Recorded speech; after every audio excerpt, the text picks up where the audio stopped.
Hey guys, it is Bianca, the friendly neighborhood nerd, and I have been reading a lot. That's part of the reason why I've kind of been MIA from the channel. I wanted to do a book review on the latest book that I've read, and it is The Fourth Wing by Rebecca Yarros. It is a beautiful book. Um, First off and foremost, it really caught my eye when I was in the store. I was on the hunt for a book about dragons, and I was between a lot of different books, but this book caught my eye. And of course, I got it hardcover because, like a hard book, it is my favorite book. It is like 500 something pages, and I read this like the fastest I've ever read a book. And yes, I made a PowerPoint presentation. So, The Fourth Wing is actually a part of a 5 book series, 3 of which have come out. You have Fourth Wing, you have Flame Iron, and then you have Onyx, the latest. Oh, this is a fantasy book, yes, but it is set in kind of a medieval times. Think no technology, think like horseback riding to actually get somewhere, or in this case, dragonback riding, quite literally. There is magic. There's not quite witches or wizards, but um, both magic exists apart from a human, and a human can wield one. But they don't call them witches or wizards. They do have mythical beasts like dragons and etc. This is the map. Our kingdom is Navari. It is very much separated from the rest of the world by choice, since a really big war happened, and a lot of people were killed. A lot of people were unfairly trialed. We're not going to get into that, but revolution, the type of thing. You know what I mean? But yeah, so we're from the Navari. Us being the writers of the group, water writers. Good question. So there's this war college. It's called Basgif. Gif, I think that's how you pronounce it. Basgif War College, um, where our story kind of takes place. It has 4 divisions. If you see Homegirl with the quill, those are the scribes group. They are the ones that report um, ongoings of the front line and day to day, and also the history tellers to our Navari kingdom. They not only are the reporters, they are the recorders of everything that goes on. So they will have a scribe. Remember, this is not cell phone days. This is when things are written to be known, or told to be known. So they literally go out into a battle, into the field, and they record what happens, and then they take that information and spread it to civilians and people who are participating in the war. Then on the bottom right, you have the infantry. Think of the infantry as the army. They are mainly on land. They know how to build fires. They know how to trap a fish, crops. They know a lot of land navigation skills. They do have weapons training and combat training. And so they are a pretty strong division within this war college. Bottom left is the healers, and then top left you have the riders. Now don't be fooled by this image. I literally chat GPT to make me this image. The dragons are like 10, 20, 30, 40, sometimes 50 times larger. 50? That's a lot. That's a lot. But you know what I'm saying. They are much larger than humans. So I think ChatGPT just made that image so he fit in the shop. But yes, riders ride on the back of dragons. Riders get abilities like magic. And yes, they do have weapons training. Yes, they do have combat training. They are as badass as the infantry, minus the terrain skills, But we in the sky. We don't need to be on the ground. We flying out here. Clearly, I am down with the Rider Corps. The Riders Corps is the hardcore division of the Army or War College. So they have these 4 divisions of this college, and the whole goal is that they produce warriors and soldiers and tools of war so that Navari can keep their borders safe and closed and also keep up the traditions that they have. That is the whole purpose of this college, is to produce warriors to perpetuate this government. Who is our main character? We have the Miss Violet Sanya. I had to give props to the artist. Her name is in, what is it, at the top left, I think. Her name is in the top left, because this is not a picture book. There are no pictures in this book besides the dragons on the outside and then the map. So unless this is printed in the Honest book, which I don't think it is, I don't know where she got this picture from, so I think this came from her brain. This is exactly how I believe Violet looked.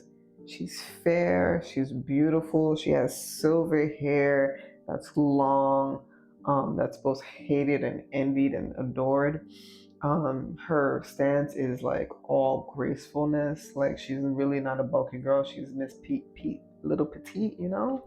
Um, she's not necessarily made for combat, but she has skills. She develops the skills to survive in this type of college. Because remember now, it's not no regular college. We're not studying for I was gonna say SATs. We're not studying for midterms and essays and papers only. We are studying for combat. We are studying to kill. We are studying current events in the war. We are studying the past of the war. We're studying maps. We're studying different types of weapons. We are studying to be killers. So our story opens up, and we are following Violet, who is trained to be a part of the scribe group her entire life. And if you remember, let me go back. So the scribe group is not made for combat. Okay, neither are the healers. The scribes and the healers do not do combat. Okay, this girl is not always this badass looking. She is a frail, I feel like nerds are cool, but she is a frail nerd who knows a lot of things and really is not made for combat, right? She is trained as a scribe for most of her life. We meet her at the beginning of the book when her mother, who is the general, the war general, yes, the war general, forces her to join the riders. Remember who the riders are? They're the people that are the back of dragons, right? So imagine that, right? So that's a lot, right? Just that alone is a lot. Okay, she has to transform as a person, because let's talk about the dragons, right? These dragons, some of them are hundreds of years old. Um, some of them are bigger than others, but these are fire breathing, flying creatures, okay, who are bigger than the humans by far and who are willed, right? They are following their own path. Yes, they have like hierarchy and they have elders and they have their own version of a general or a commander or a go-to person or a person of reverence that they have, right? Or a dragon of reverence that they have, rather. But these are dragons. They gonna do what they gonna do. You don't tell them what to do. You suggest, and then they do. You know, and you can't look at them no type of way. The vetting process to be a rider. Remember, the riders are the ones that ride on top of the dragons. The vetting process for that is crazy. Okay. The book opens up with Violet joining the Riders Quadrant, and they immediately have to tiptoe across these two ledges that are joined together by like some type of beam, and it's raining, and like I think 20% of them die. It's like crazy. They fall off. They fall off. Just going to the college, they fall off. You know what I mean? That's how the book opens up. And then not only do you have to survive in the war college, right? Which is aggressive, I feel like. War is aggressive. Um, but you also have to survive your classmates trying to kill you, to prove yourself through challenges that happen on a weekly basis where you're pinned against somebody that the professors know is stronger than you and they can literally kill you. Like people literally die on the mat in sparring, in training. Are you kidding me? Crazy, crazy stuff. And that is besides from just getting to the dragons. When we get to the dragons, and believe me, we get to the dragons. We start with the humans, but we get to the dragons. The dragons could just choose to kill you. The dragons could just choose. They just choose. They think you're weak. They think you're weak, and they kill you. You know, let me stop there. I'm gonna make a whole separate video on just dragons because I could clearly talk all day about dragons, and I am gonna talk about dragons later in this video too, just a little bit, just a little bit. But I'll make a whole separate video talking about dragons. I love dragons.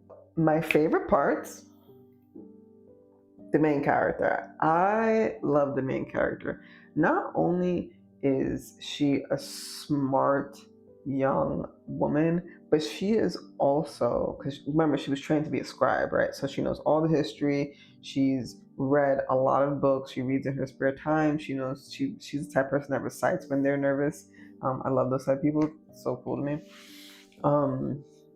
But she is so compassionate about other people. Like she literally gives one of her sturdy boots to a random stranger to cross that beam I had mentioned before.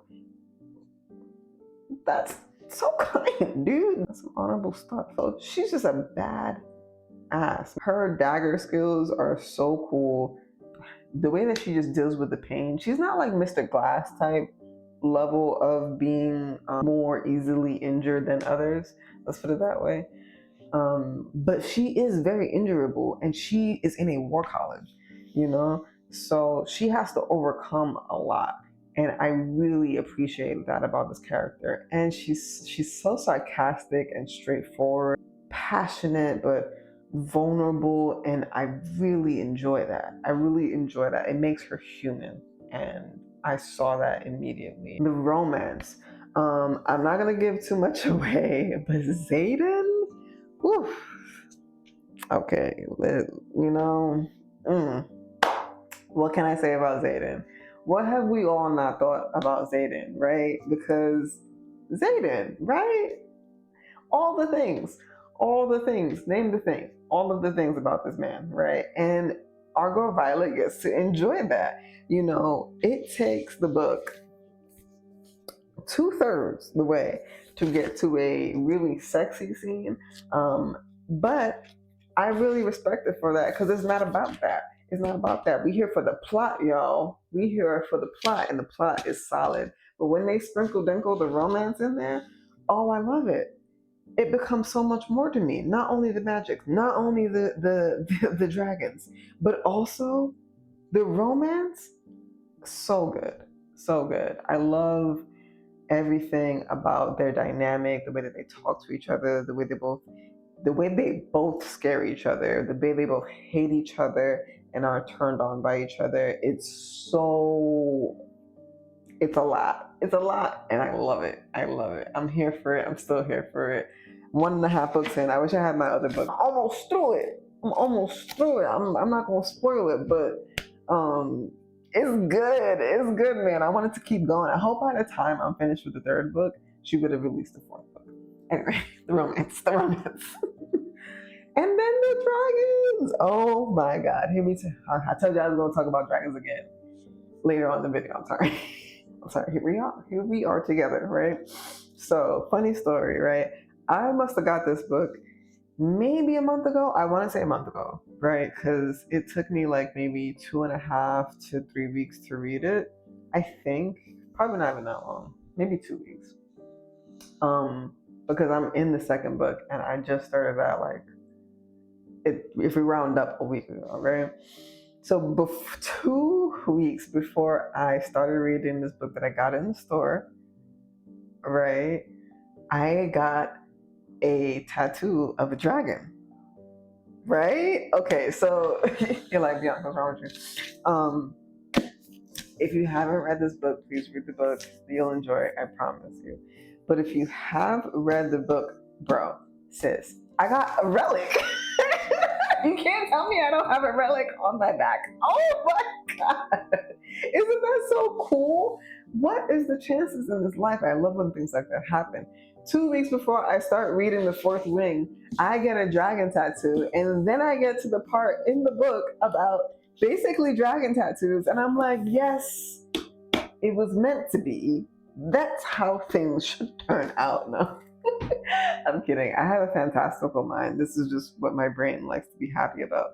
But yeah, so for those of you that know that haven't read the book, a relic, let me backtrack. So when a dragon and a rider kind of choose one another, and everything before that is a very deadly process.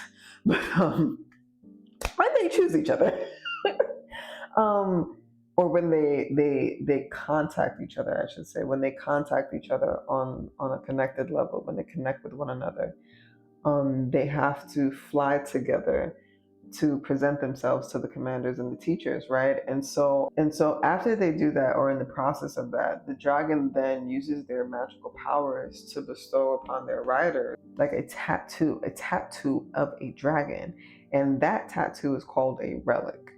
And they use the relic to kind of connect the two, so the dragon is connected to the human, so that they can both share each other's power, or so that the human can share in the dragon's power. It is so cool. Okay, I died when I read the definition of that. I was just like, you have to be kidding me. If I wasn't a fan before, because I was a fan, I was like, I was reading it, I was really into it. I was like, wow, this book is like way better than I expected. Not that I expected it to be bad, but I didn't expect it to be this good, right? I'm like, oh my god, this binds me to the world, and I love that stuff. That's why I get tattoos. I like to be bounded to otherworldly things. Least favorite parts. I know I'm going on and on about this book, but what did I not like about this book?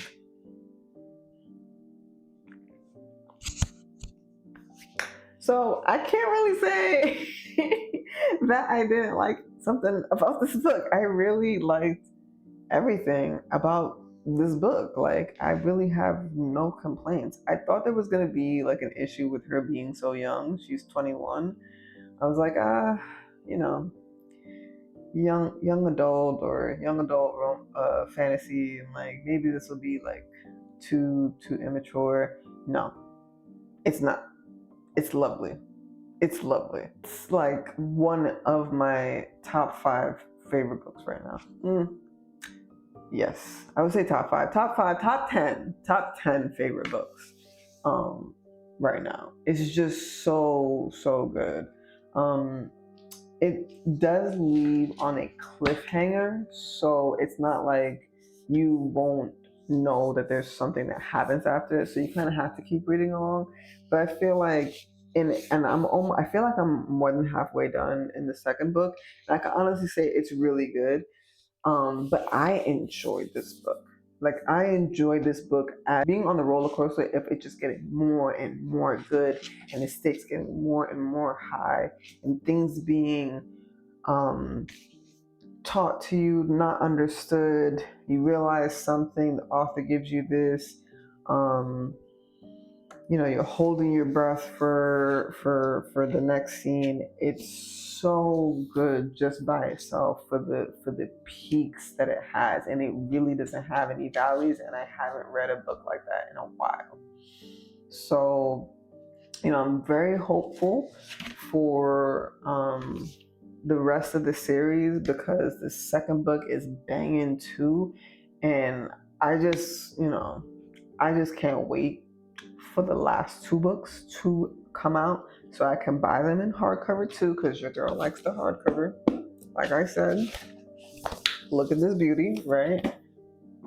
Overall, I give this book a 10 out of 10. I couldn't put it down. It checks a lot of boxes for me. I love the medieval era. I love kings, queens. I love like horseback riding. I love that type of setting where there's no real technology. I just think it's such a intimate and straightforward type of setting. Um, Two, I love magic. I love anything magic. It has dragons, and you guys know how I feel about dragons. And I love romance. I love romantic books. I love romantic animes. I can take or leave like romantic comedies or movies, but I really love like the written form and anime form of romance. So yeah, give this a try. I hope you enjoyed. Please like or comment or, share the video, dislike the video, whatever. Interact with the video so I know that people still read. I am going to make another review of a series that I finished. I think I finished it like 2 months ago. Anyway, be safe, stay warm. Happy Thanksgiving. If you celebrate it, at least I hope you ate today. Happy holidays, y'all. Bye. See you in the next one.